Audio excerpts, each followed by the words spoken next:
హరే శ్రీనివాస.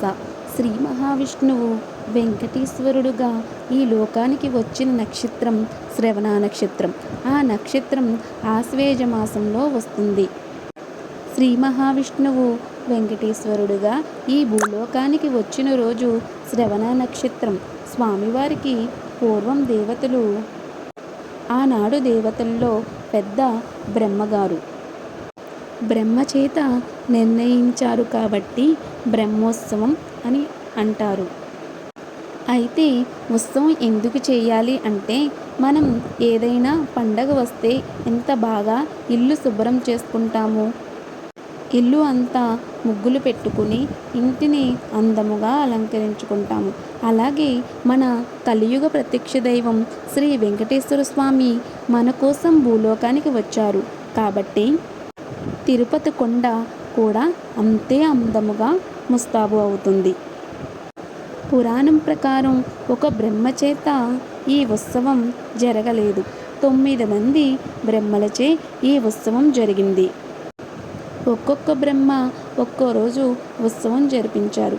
అందుకే ఇది బ్రహ్మోత్సవం అని అన్నారు.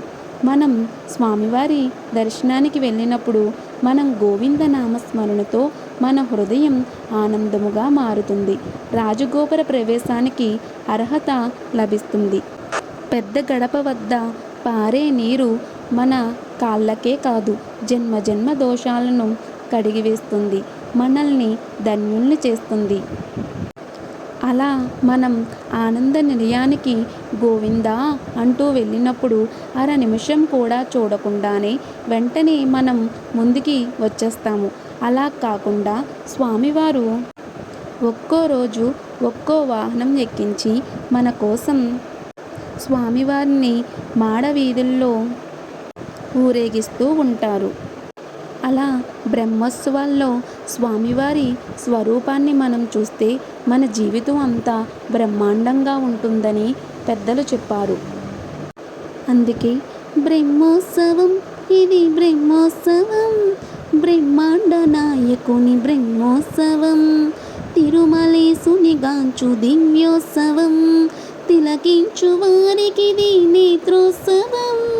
బ్రహ్మోత్సవం, ఇది బ్రహ్మోత్సవం, బ్రహ్మాండ నాయకుని బ్రహ్మోత్సవం. హరే శ్రీనివాస. గోవింద గోవింద.